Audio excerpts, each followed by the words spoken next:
I would say that 95% of the people who voted for Labour have never even heard of BlackRock.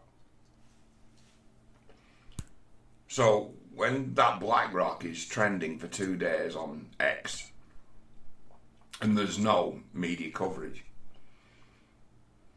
I should tell you something. Nobody talks about BlackRock. There are those who do, but they're talking about things like ESG and DEI. People watching this video likely know what DEI is, but you know what ESG is?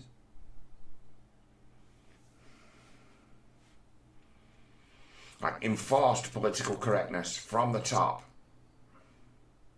Enforced diversity from the top. BlackRock be a Trojan horse for cultural change, to change the world into something that better suits the mood of our masters. They don't like working class people who can think and speak like my good self. I'm seen as a threat. I'm seen as a major threat to this plan. I ain't kidding. They don't want little people who can think and speak. Which is why down the road they've got it where they'll make things like eating meat so expensive that it'll be beyond the means of a poor person such as myself. And with that, our brains and bodies will start to degrade. And they'll tell us that it's for our own good. We're saving the planet. They have to lower our IQs. Best way of lowering someone's IQ, turn them into a sex maniac. Turn them into a junkie. Turn them into an alcoholic. Put them through such suffering that they'll start to develop long-term illness. Deficiencies. That's what we're on about here.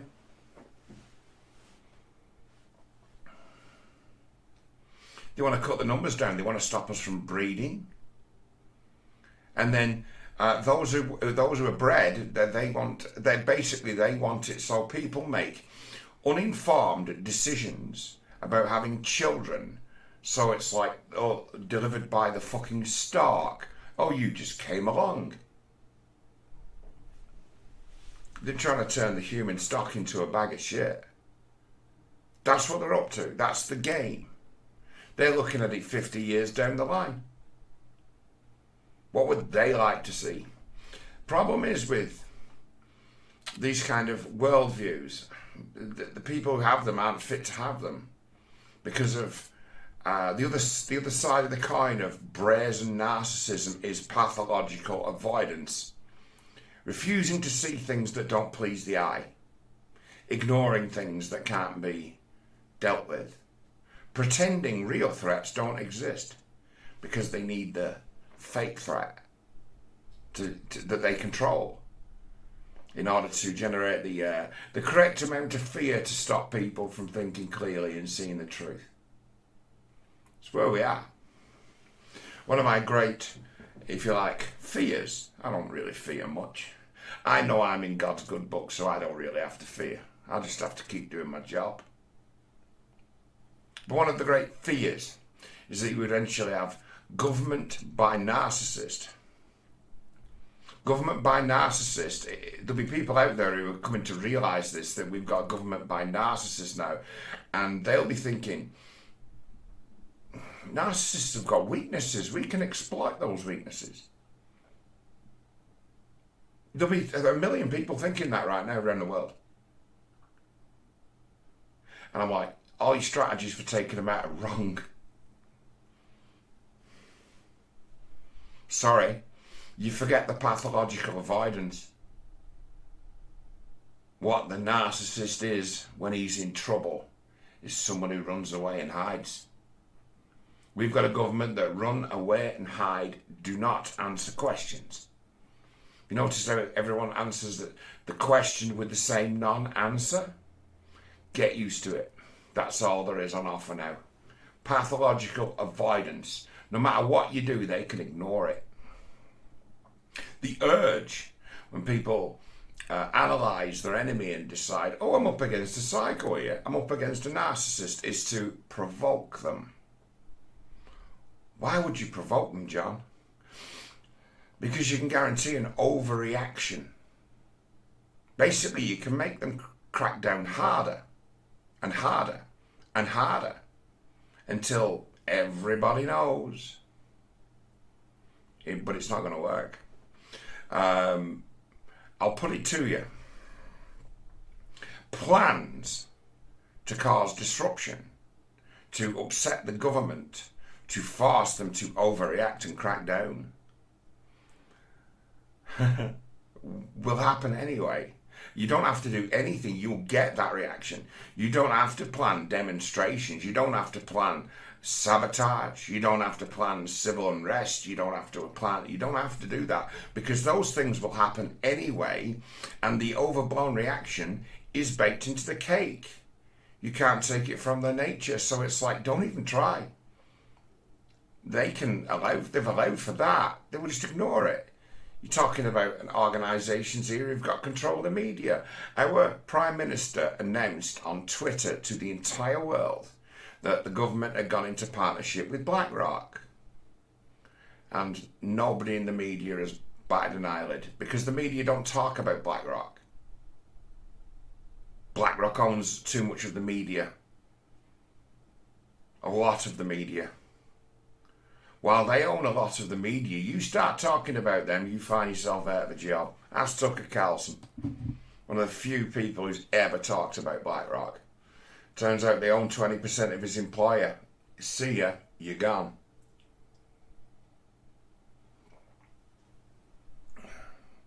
So, there's this old thing, it's a matter of, I know some guys who deliver parcels for a living, like couriers.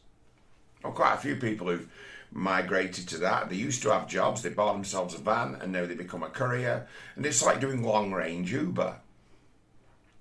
And the trick to making money at it is when you go and deliver something, go and find somewhere to sit down and read the paper, or whatever people do these days, and wait for a job that gets you all the way home. So you get paid on the way there, and you get paid on the way back. Suddenly you're making money. That's the secret of making money. Is that make every mile you travel chargeable. So taxi drivers make money. So you can get on a good run of work where you're getting paid for everything you do. Well, BlackRock have done better than that. BlackRock own swathes of the military-industrial complex. They own most of the agricultural businesses in the world, and they own most of the politicians as well. So it becomes a matter of, what do BlackRock want? And it's like, they want war with Russia, desperately. Why? To protect the knockdown investments in buying up 30% of the Ukraine. And also having signed deals with the Zelensky regime to rebuild Ukraine. And all the weapons being provided. So they get paid not just one way, they get paid not just two ways, they get paid three ways. So it's like, it could be said that every penny that goes into Ukraine goes into the pockets of BlackRock. And if Russia was to win the war, and let's say the Ukrainian state collapses, suddenly all bets are off.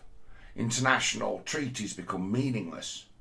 Deals done with the Zelensky government become not worth the paper that they're printed on, and people start to lose money, and they're not going to get the money back. There's certain guarantees been made, and it's like the kind of people who made those deals do not take no for an answer. So you bet your ass they'll sacrifice to Great Britain and basically set us up for a fall. We've already sold out to BlackRock, if you believe what Keir Starmer has said. And you look at the actions of these guys as to where they're looking to take the farmers out And then suddenly Bill Gates and BlackRock are shaking hands with their Prime Minister, and our Prime Minister is in meetings with that arsehole Fink, who wants a perfectly politically correct world that better suits his mood so he can virtue signal. And the lying arsehole Rachel Reeves. And she's written, we've got an incoherent budget that makes no sense if you're an economist. But it makes a lot of sense if you're BlackRock.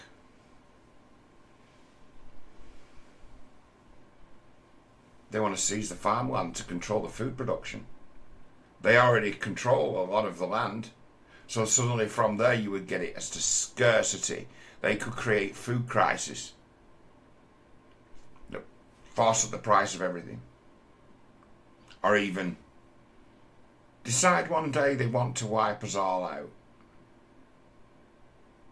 And have that power. Not that they would, they want the power to do it though. That's who they are. They don't give a fuck. And there was news last week, so much is done by these lying communist sellout whores that it's very difficult to keep track with it's very difficult to keep track of what they're doing. Last week, Rachel Reeves announced that she was going to take control of all of the pension funds for local government and then put them into an investment pool and then use this investment pool to make riskier investments, higher yield investments. And then this week they announced they're working with BlackRock. What are they? Fund managers.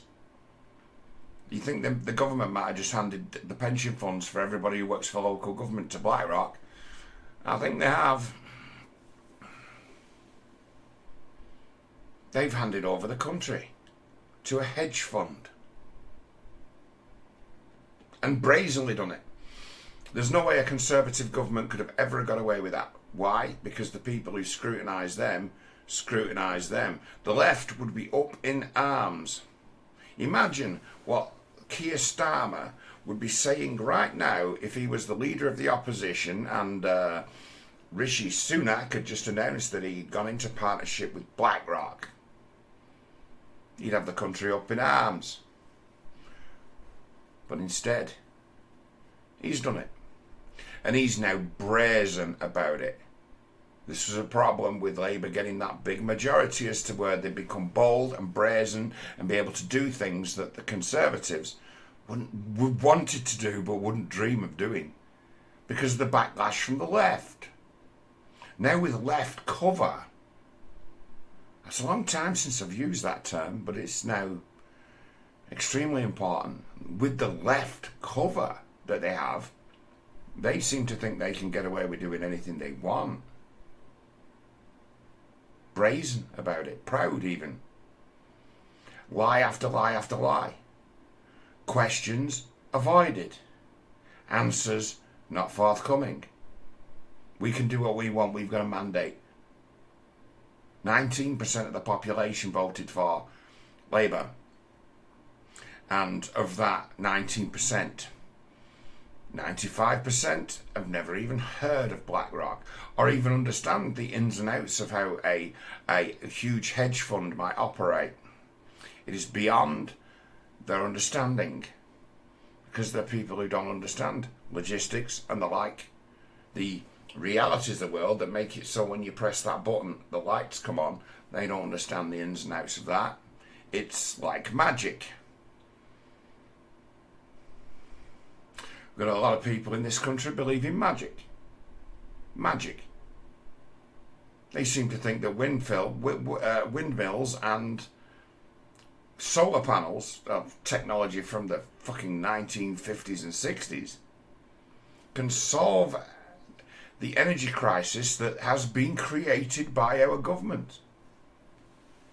They created a problem and marketed the solution. It's been going on for a while, hasn't it? But it's like, at one time they used to have the decency to lie about it, and now they're brazen. So what do we do about the Labour government? And what can we do? Taking direct action against them is a mistake. Why? Because you'll not get what you want. To force their overreaction, to make them to start to pass themselves emergency laws, to silence and imprison dissenters and troublemakers.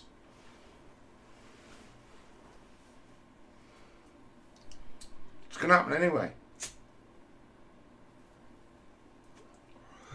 You don't have to do anything. They're histrionic. They'll find an excuse to crack down on their imagined enemies. They will find an excuse. You don't need to give them one. Don't even try. Once upon a time, you knew the force would be who'd be able to stop a tyranny like this. You're not going to believe this. The church. Have you seen things? There's patterns of things that keep coming out of the mouths of Labour and their shills. The notion that two wrongs make a right. The answer to everything is down to, oh, well, the last 14 years of Tory government. It's like, no, two wrongs don't make a right. We know this. This is it's an axiom.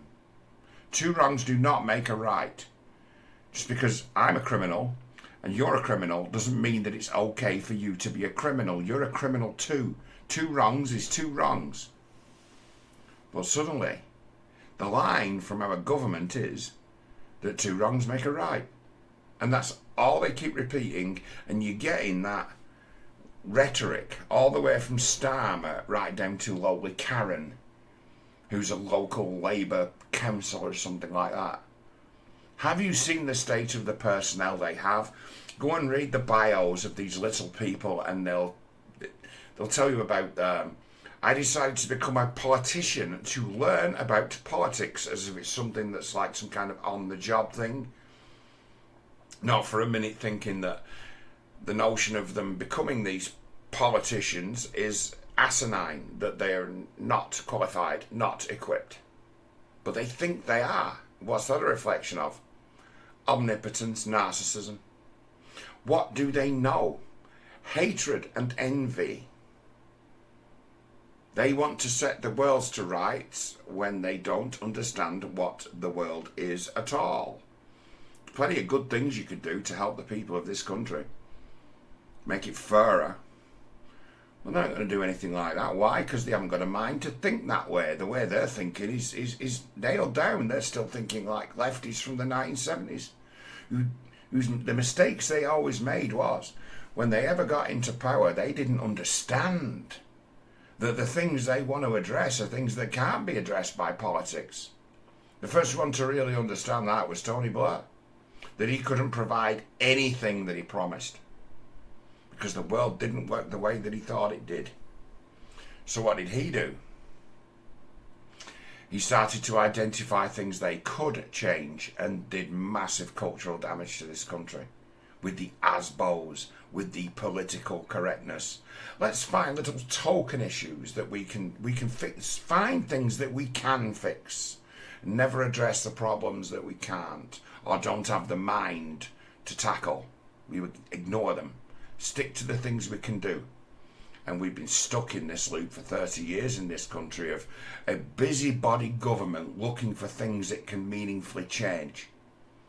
What can it meaningfully change? Well, they can brainwash the kids with a degenerate education system.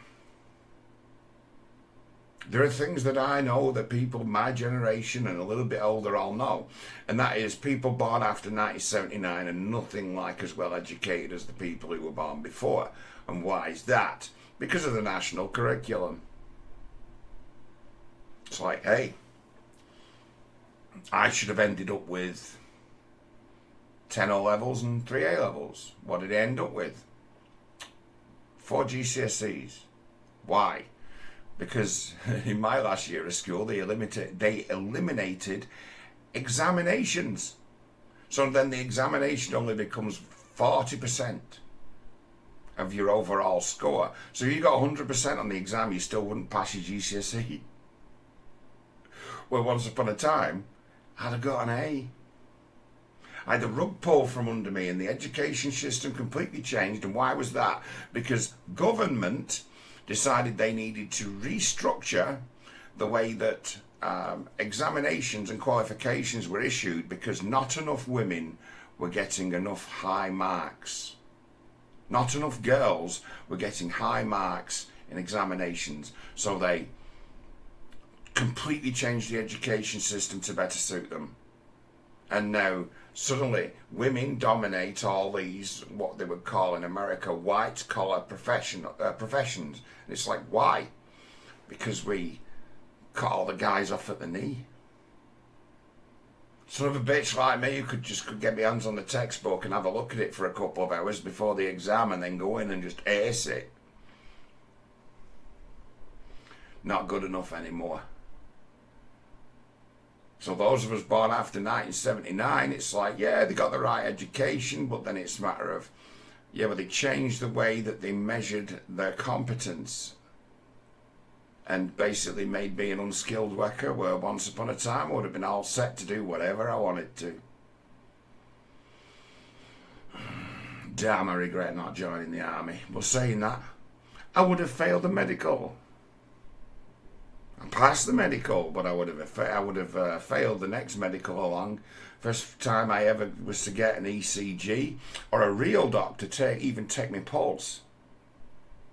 They'd have found out I had something wrong with my heart.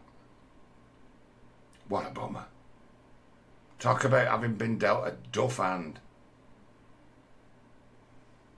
We live in an absurd world that's not actually made for the betterment of humans. It's made for the betterment of the children of animals. Not the animals at the bottom, the animals at the top. To reward the zealots. To reward the people who will say exactly what they're supposed to say and whenever they're supposed to say it. To reward that loyalty. To just measure a man's worth by his ability to repeat the doctrine. That's the shithole world we've created for ourselves. Those of us at the bottom, you know, we've learned how to live and survive in spite of it. Because we've got our mates, we've got our entertainment, we've got our jokes, we've got our stories, we've got our pubs, we've got our clubs, we've got our places to meet. And they've taken them from us as well. Used to be a time, you know, when you could just go and have a pint.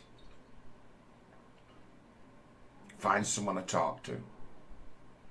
Someone older than you and more experienced who could tell you how it was.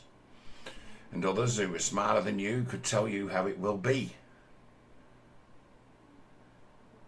Now they want £6 for a pint.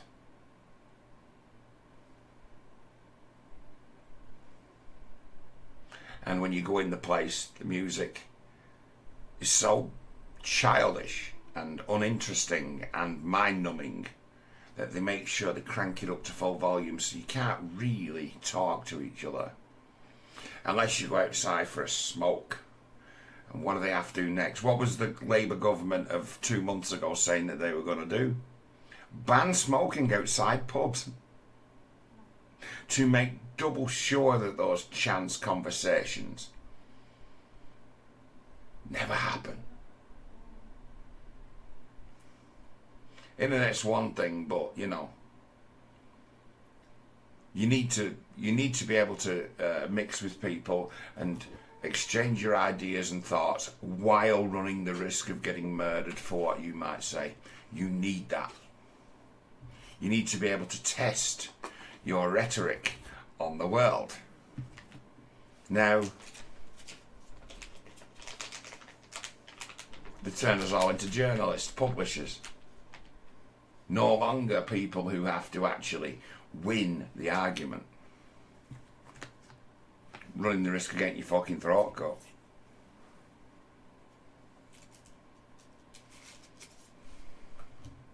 We're in trouble. But I say, the right move to handle it is not to make trouble.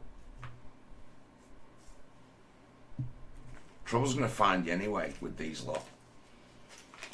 They're going to need distractions. They're going to need to make examples of people. Do not give them the opportunity. A new way of thinking about it's got to be pioneered. Because it's like, in the same way as I can decide, I'm going to turn my computers off and just have myself a quiet day. I'm not going to answer any of my messages. I'm not going to answer any of my calls. I'm not going to read all those hundreds of notifications that pile up. I'm not even going to read them.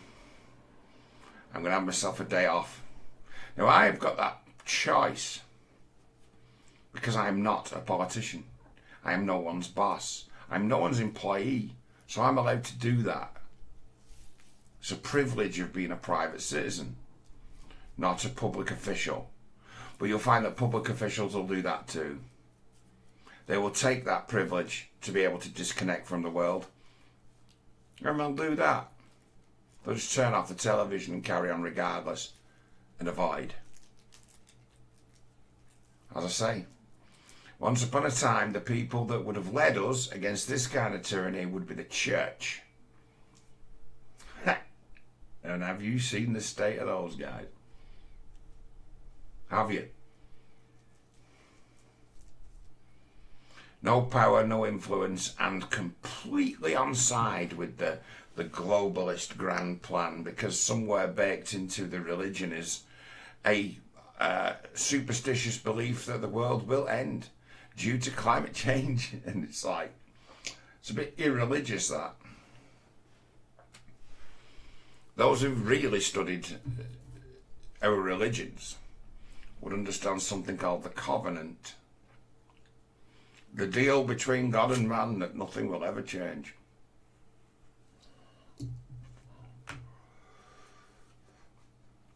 We live in a sandbox, a consistent playing field. We master its rules. Learned about things like electromagnetism, thermodynamics, relativity, biology, DNA. We can learn all these tools just to make it as to where we can get the very most out of this sandbox we live in, understanding that the rules, the laws of physics of cause and effect will never change. The people will never change. That the world will never change. The laws of physics will remain a constant. Why have we lost that from our religious sentiment? And the answer to that is, commie bastards made sure.